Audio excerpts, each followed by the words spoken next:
This is Spencer Chin from Design News. I'm here at the Brunswick Media Day. I'm here with Brandon from Brunswick. That's correct. So he's going to explain to me how this auto docking works. Okay. Yep, so this system maps the environment around us and it allows us to dock and undock and do close quarters maneuvering. So right now we're going to have it take us out of the slip into the aisle to the point where as a user I'd be comfortable taking over and exiting the marina. So I am able to just pick a spot out in the aisle. I can turn it if I want to and have it point me down the aisle, and then all I have to do is click start positioning and then acknowledge the safety reminders, and now the system talks to the Mercury controller, so we're able to leverage all the advanced vessel control from the Mercury team and build on top of that with our system. So the system will be able to operate in any environment that you can use the joystick system through. So any wind and waves, current, things like that. If you can joystick through it, the AutoCaptain system can maneuver through it.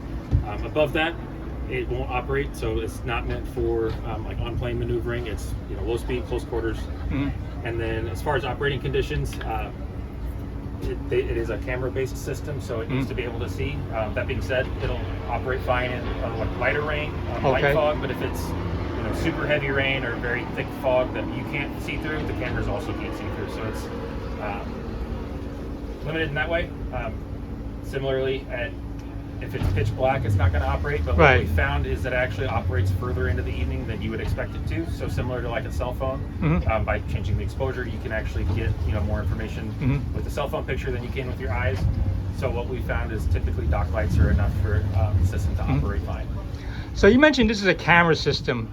So I know like with automobiles, they looked at different systems, LiDAR and radar and cameras.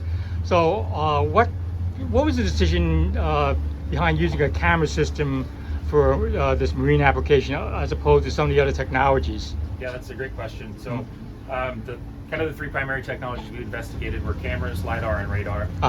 So as you can imagine with marine radar, it's typically meant for longer distances. It doesn't have the high resolution that we need up close.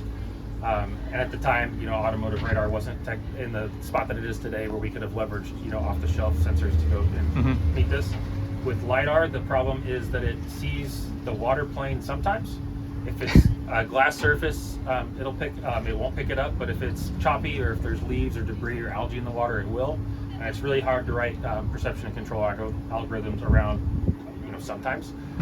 So what we found is the camera was actually the most reliable way. So these are stereo cameras, so we get depth information. So similar to how your eyes work, we can get depth information from the cameras, and so that's actually been really good with the depth information, and with the camera stream, we're able to run a computer vision model on it to actually label the parts of the image, so that we know what is a boat, what is a dock, what's water, and then build all that information into our algorithms. And how long ago did you develop the system? How long have you had it? Yeah, so the product has been in development since late 21 or early 22, so coming up on 5 years, and then it went into production on the 405 Conquest, which is a Boston Whaler model.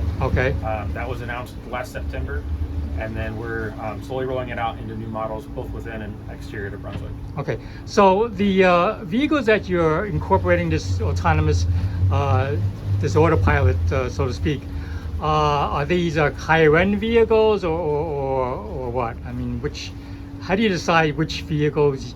Because you probably have like a whole line of marine vehicles. So how do you decide which ones to incorporate these onto? Yeah, so the 405 Conquest was the first one that we integrated it onto, and that decision was made with the leadership across the company. That is a kind of a high-end